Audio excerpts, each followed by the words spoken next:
මියන්මාවේ භූමිකම්පාව පිළිබඳව රජය අපේ කනගාටුව ප්‍රකාශ කළා තියෙනවා. මියන්මාව අපි හා සමග කිට්ටු සම්බන්ධයක් තියෙන රටක්. ථේරවාද බුද්ධ ආගමේ හැටියට අපේ සම්බන්ධය එතෙන්ට තියෙනවා. ඒ අයගේ සම්බන්ධය අපිට තියෙනවා. විශේෂයෙන්ම අමරපුර නිකායත් රාමඤ්ඤ නිකායත් දෙකම සම්බන්ධය තියෙන්නේ මියන්මාවට. එහෙම අපිට ළඟම ථේරවාද බෞද්ධයන් එක්ක ළඟම සම්බන්ධ තියෙන රටේ මෙවැනි සිද්ධියක් ඇති වුනහම අපි තවත් සහයෝගය දිය යුතුයි කියලා මම යෝජනා කරනවා. නේපාලේ බුදුරජාණන් වහන්සේගේ උපන්බිම 2015 භූමිකම්පාව ඇති වුණේ අවස්ථාවේදී අපි කණ්ඩායමක් යවුවා. හමුදාවේ කණ්ඩායමක් යවුවා. ඉන්දියාවට පස්සේ දෙවනුව ආධාරය වූයේ ලංකාව. චීනට පෙර අපි ලැබලා දීලා තිබුණා.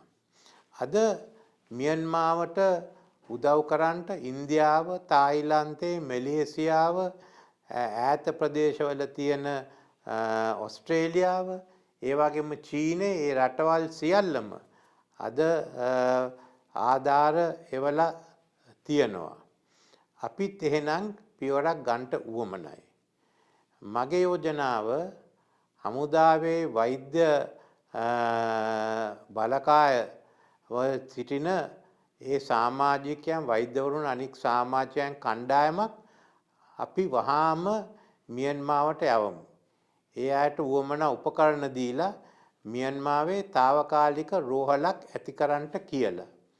එපමණක් නෙමෙයි, ඒ අයට එතනට ගියන් පසුව උවමනා නම් ඒ අයට උවමනා ඖෂධ කොළඹ අනික් ප්‍රදේශවල අපි සියලු දෙනාටම බෞද්ධ නොවන සියලු දෙනා එකතු කරලා එහාට යවන්න පුළුවන්.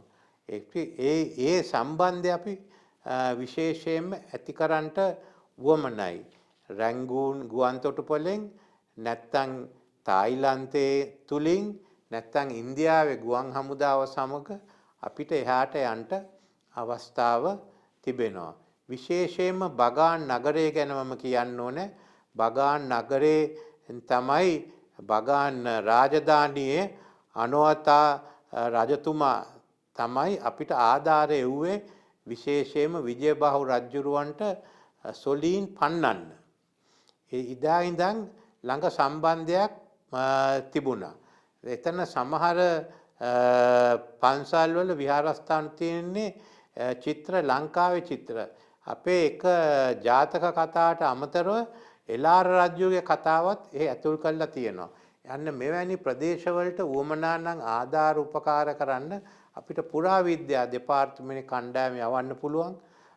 එයා යවලා මේ වැඩ කටයුතු කරගෙන යන්න. ගිය අවුරුද්දේ ගාසා වෙනුවෙන් මම ලංකාව වෙනුවෙන් ඩොලර් මිලියනයක් දුන්නා. ඒ නිසා අපිත් මේ අවස්ථාවේදී මේ පිළිබඳ පියවර ගන්න කියලා මම රජයට යෝජනා කරනවා.